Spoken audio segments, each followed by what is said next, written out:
So, what do you know of the doom awaiting this planet? We believe that the end of the world is approaching. That is a very optimistic estimate, considering the primitive weapons the Earth people will use for their defense. Some Earth weapons are not so useless. Mebs, drop it.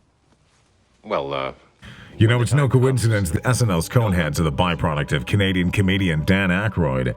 You know, he's an avid ufologist and he really knows his history. He also happens to put vodka in a crystal skull. It's good. Now, his cranial predilection aside, whatever it was that a couple of cops allegedly found in northwestern British Columbia almost a century ago is no laughing matter because it seems the Canadian government classified it. The cultural practice of elongating human skulls has occurred around the world for thousands of years. In South America, some of the most famous, the Paracas skulls that were found in Peru in 1926. Why the practice? Why has it been duplicated all over the world for thousands of years and typically reserved for the elite or members of high society?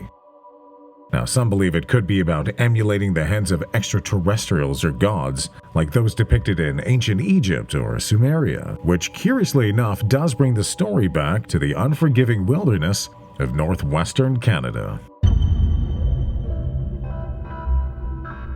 Stewart, British Columbia sits tucked away in the high coastal region along the Canada-US border near Alaska and Haida.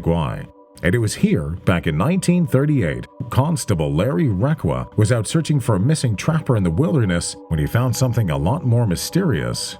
But this was no ordinary set of skull and bones. According to investigators who interviewed the constable for 3 hours back in 1995, the find happened near the Alaskan border in a glacial region north-northwest of Stewart. He says back in 1938, himself and another officer, both members of the now defunct British Columbia Provincial Police, one of the oldest law enforcement organizations in North America, well, they had been sent out to look for a missing fur trapper that had gone out to tend their line and vanished. And it was during that fruitless search that they came across a thawing cave, and it was inside the remarkable discovery was made.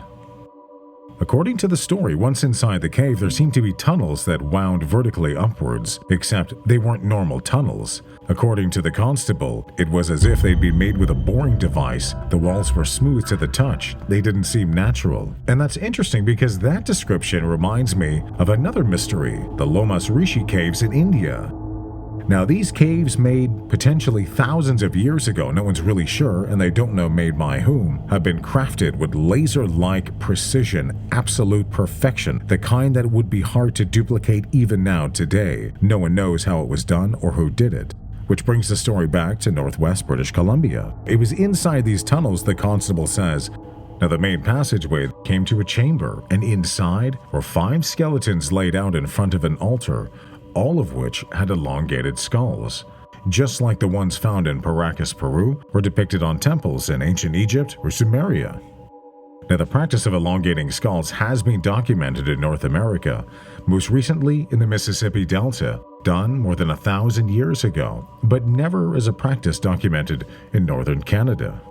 And even more interesting, one of the skeletons was wearing a metal medallion around their neck, and it had been imprinted with star symbols. Several attempts have been made to locate the cave, but nothing has been found, at least that we know of. The last attempt was made in the year 2000, but nothing has been reported about it since. The story's gone cold after 25 years. But it is interesting to note it seems the Canadian government did classify the incident after the constable went back and reported it to his superiors. So whatever was found in the cave in northern British Columbia will have to remain a mystery until somebody finds it again. Now, it is also worth noting the constable never tried to sell his story, make money, monetize it, write a book, get any fame. It was just one of those interesting moments in his life that other people happened to take interest in. I'm Sean. Thanks for watching. If you like the content, be sure to subscribe. I've great new material coming all the time. Don't forget to give it a thumbs up if you like it. The algorithm certainly appreciates it. I know I certainly do. And leave your comments. Let me know what you think. All these things happening at such an interesting point to be alive. What do you think of these stories? Do you have any of your own? Let us know below. Stay tuned. There's another great story coming up next.